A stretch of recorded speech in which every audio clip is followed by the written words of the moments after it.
आत्मा का संवाद, श्री कृष्ण और राधा रानी का संदेश। प्रिय भक्त, आज जरा ठहरो। आज कुछ मत करो, न आगे की चिंता, न पीछे का बोझ।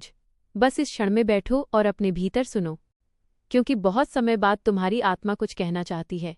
तुम रोज सबको सुनते रहे, सबको समझते रहे, सबके लिए मजबूत बने रहे, लेकिन क्या कभी किसी ने तुम्हें बैठाकर पूछा, तुम ठीक हो? नहीं। और यही कारण है कि आज ये संदेश तुम तक पहुंचा है।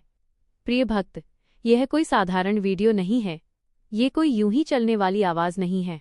ये राधा रानी की करुणा है और श्री कृष्ण का स्नेह है जो शब्द बनकर तुम्हारे हृदय तक आ रहा है। क्योंकि जब मन बहुत ज्यादा थक जाता है तो ईश्वर शब्दों में नहीं, अनुभव में बात करता है। अब जरा अपने जीवन को पीछे मुड़कर देखो। कितनी बार ऐसा हुआ कि तुमने सब कुछ ठीक करने की कोशिश की, लेकिन फिर भी सब कुछ बिखर गया। कितनी बार तुमने ईमानदारी से दिया, सच्चाई से निभाया, फिर भी बदले में मौन मिला। और कितनी बार तुमने अकेले बैठकर सोचा, क्या मुझमें ही कुछ कमी है? प्रिय भक्त, नहीं, तुममें कोई कमी नहीं है। समस्या ये नहीं है कि तुम कमजोर हो, समस्या ये है कि तुम गहरे हो, और गहराई हर किसी को समझ नहीं आती। श्री कृष्ण कहते हैं, जो उथला होता है वो शोर करता है, जो गहरा होता है वो मौन में जीता है। और तुम बहुत लंबे समय से मौन में जी रहे हो। अब जरा ध्यान दो, तुम्हारा संघर्ष सिर्फ परिस्थितियों से नहीं था, तुम्हारी लड़ाई अकेलेपन से भी नहीं थी। तुम्हारी असली लड़ाई थी खुद को टूटने से बचाने की। हर दिन तुम खुद को समझाते रहे, थोड़ा और सह लो, थोड़ा और रुक जाओ, सब ठीक हो जाएगा। और तुम रुके, तुम सहते रहे, तुमने हार नहीं मानी। राधा रानी कहती हैं, जो आत्मा रोते हुए भी विश्वास नहीं छोड़ती, वो मेरी सबसे प्रिय आत्मा होती है। प्रिय भक्त, तुम्हें याद है वो रातें जब नींद नहीं आती थी, जब मोबाइल हाथ में होता था पर किसी को फोन करने का मन नहीं होता था, क्योंकि समझाने के लिए शब्द नहीं थे और सुनने वाला कोई नहीं था। बस मन के भीतर एक भारीपन था जो चुपचाप सीने पर बैठा रहता था। तुमने तब भी किसी को दोष नहीं दिया, तुमने ईश्वर से भी कोई शिकायत नहीं की। बस एक प्रश्न बार बार उठता रहा, मेरे साथ ही ऐसा क्यों? प्रिय भक्त, इस क्यों का उत्तर बहुत गहरा है। ईश्वर हर आत्मा को एक ही रास्ते पर नहीं चलाते। कुछ आत्माओं को सीधे सुख दे देते हैं और कुछ आत्माओं को पहले समझ देते हैं, क्योंकि जिन्हें समझ दी जाती है वे बाद में दूसरों के लिए आधार बनते हैं। श्री कृष्ण कहते हैं, मैं जिन आत्माओं को भीतर से मजबूत बनाता हूँ उन्हें पहले अकेला चलना सिखाता हूँ, क्योंकि भीड़ में चलना आसान है, लेकिन अकेले सही रास्ते पर चलना सिर्फ वही कर पाता है जिसे मैं थामे रहता हूँ। प्रिय भक्त, अकेलापन तुम्हारी सजा नहीं था, अकेलापन तुम्हारी शिक्षा थी। जब तुम अकेले थे तब तुमने खुद को देखा, तब तुमने महसूस किया कि तुम कितने गहरे हो, कितना सह सकते हो और कितना प्रेम आज भी तुम्हारे भीतर बचा है। राधा रानी कहती हैं, मैं अपने भक्त को दर्द से नहीं डराती, मैं उसे दर्द से जगाती हूँ। अब जरा सोचो, अगर तुम्हें वही सब कुछ आसानी से मिल जाता तो क्या तुम आज इतने संवेदनशील होते? क्या तुम दूसरों के दर्द को इतनी गहराई से समझ पाते? नहीं। और यही कारण है कि तुम्हारा रास्ता थोड़ा कठिन रहा।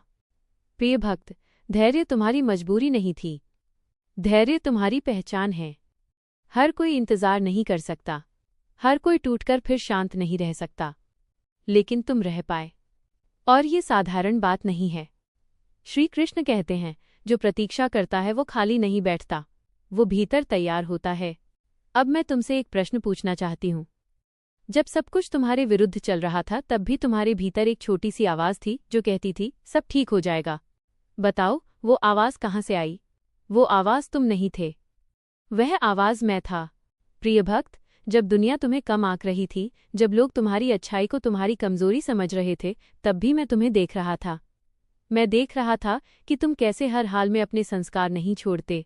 राधा रानी कहती हैं, जो दुनिया में मेरा प्रतिनिधि बनकर जीता है, मैं उसे कभी अकेला नहीं छोड़ती।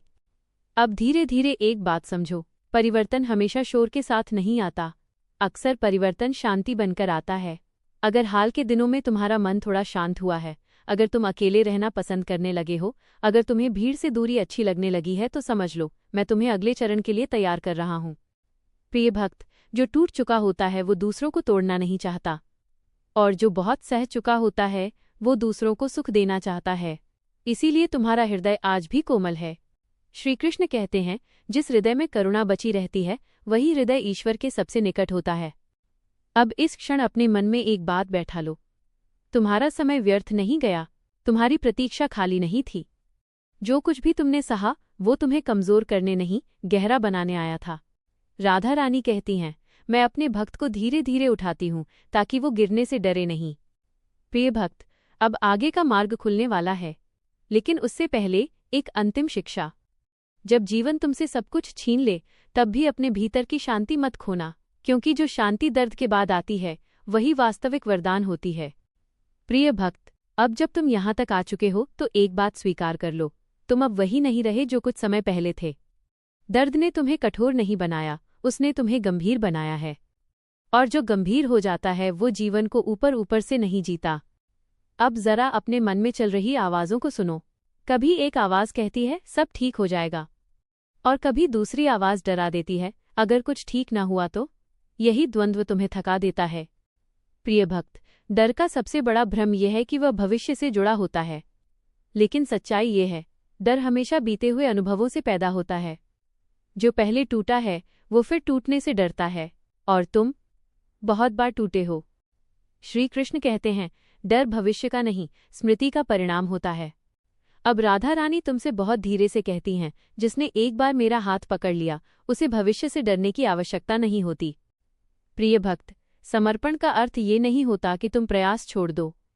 समर्पण का अर्थ होता है, मैं प्रयास करूंगा लेकिन परिणाम का बोझ मैं अपने ऊपर नहीं रखूंगा। और यही वो स्थान है जहां अधिकांश लोग अटक जाते हैं। वे कर्म तो करते हैं लेकिन नियंत्रण छोड़ नहीं पाते। वे प्रार्थना तो करते हैं लेकिन भरोसा नहीं कर पाते, और फिर कहते हैं ईश्वर सुनता नहीं। श्री कृष्ण कहते हैं, मैं हर प्रार्थना सुनता हूँ, लेकिन हर इच्छा पूरी करूं यह आवश्यक नहीं, क्योंकि कई इच्छाएं तुम्हें सुख नहीं, सिर्फ तात्कालिक राहत देती हैं। प्रिय भक्त, क्या तुम्हें याद है तुमने क्या मांगा था कुछ साल पहले, और आज जब पीछे मुड़कर देखते हो तो समझ आता है अच्छा हुआ वो नहीं मिला। यही ईश्वर की करुणा है, वो आज नहीं देता ताकि कल तुम टूटो नहीं। राधा रानी कहती हैं, मैं अपने भक्त को उसके आंसुओं से नहीं, उसके भविष्य से प्रेम करती हूँ। अब एक क्षण पूरी ईमानदारी से सोचो, क्या तुम सच में ईश्वर पर भरोसा करते हो, या सिर्फ तब करते हो जब परिस्थितियां तुम्हारे अनुसार चलें? प्रिय भक्त, भरोसा वो नहीं होता जो सुविधा में किया जाए, भरोसा वह होता है जो अंधेरे में भी कायम रहे। और तुमने अंधेरे में भी मुझे नहीं छोड़ा। श्री कृष्ण कहते हैं, जो मुझे प्रश्नों के साथ भी याद करता है वो मुझसे दूर नहीं होता, वो बस सीख रहा होता है। अब बात करते हैं उस मौन की जो तुम्हारे जीवन में बार बार आया। वो मौन खाली नहीं था, वह मौन तैयारी का समय था। जब ईश्वर उत्तर देने से पहले मौन हो जाता है तो समझ लो वो शब्द नहीं, अनुभव देने वाला है। प्रिय भक्त, कई बार तुम्हें लगा होगा कि प्रार्थना व्यर्थ है, कि कोई सुन नहीं रहा, लेकिन याद रखना, जब बीज मिट्टी में होता है तो ऊपर से कुछ नहीं दिखता, पर भीतर सब कुछ बदल रहा होता है। राधा रानी कहती हैं, जो प्रक्रिया में विश्वास रखता है उसे परिणाम की चिंता नहीं करनी पड़ती। अब जरा अपने मन की गति को देखो। पहले तुम्हारा मन भागता था, अब वो थोड़ा ठहरने लगा है। पहले हर बात तुम्हें विचलित कर देती थी, अब कुछ बातें तुम्हें छूकर भी नहीं जाती। ये राधे राधे उदासीनता नहीं है, ये परिपक्वता है।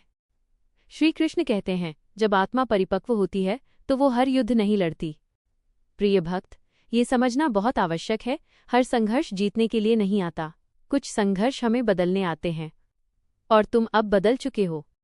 अब तुम सबको खुश करने की कोशिश नहीं करते, अब तुम अपनी शांति की कीमत समझने लगे हो, और यही वह बिंदु है जहां से ईश्वर तुम्हारे जीवन में हस्तक्षेप करता है। राधा रानी कहती हैं, जब मेरा भक्त अपने मूल्य को पहचान लेता है तब मैं उसे दुनिया से नहीं, दुनिया के ऊपर उठाती हूँ। प्रिय भक्त, अब आने वाला समय तुमसे एक चीज मांगेगा, स्थिरता। उत्साह नहीं, उछाल नहीं, बस स्थिरता, क्योंकि जो मिलने वाला है वो भावुक मन नहीं, स्थिर मन चाहता है। श्री कृष्ण कहते हैं, मैं जिसे बहुत देता हूँ उसे पहले संभालना सिखाता हूँ। अब धीरे धीरे अपने भीतर ये बात बैठने दो, तुम अकेले नहीं हो। तुम्हें भले अभी रास्ता न दिखे, लेकिन मार्गदर्शक सदैव तुम्हारे साथ है। यह यात्रा तेज नहीं होगी, लेकिन ये यात्रा सच्ची होगी, और अंत में जब तुम पीछे मुड़कर देखोगे तो कहोगे, अब समझ आया। कृपा के संकेत, आंतरिक परिवर्तन और स्थिर आनंद। प्रिय भक्त, अब तुम उस स्थान पर खड़े हो जहां बहुत कम लोग पहुंचते हैं। यह वह स्थान नहीं है जहां सब कुछ मिल जाता है, यह वो स्थान है जहां सब कुछ समझ में आने लगता है, और समझ सुख से कहीं अधिक गहरी होती है। अब जरा ध्यान दो। क्या तुम्हें महसूस हो रहा है कि तुम पहले जैसे बेचैन नहीं रहे? समस्याएं अभी भी हैं, पर उनका शोर अब पहले जैसा नहीं है।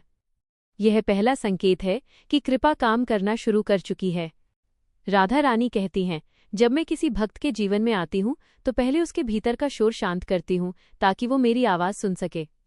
प्रिय भक्त, कृपा कभी आतिशबाजी की तरह नहीं आती। वह धीरे आती है। वो इस तरह आती है कि तुम्हें पता भी नहीं चलता, और एक दिन तुम पीछे मुड़कर देखते हो तो सब बदल चुका होता है। अब तुम्हारे भीतर एक नई समझ जन्म ले रही है।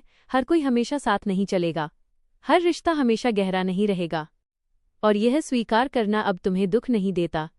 श्री कृष्ण कहते हैं, जो चला जाता है वो सिखाने आया था, जो रुकता है वो निभाने आया है।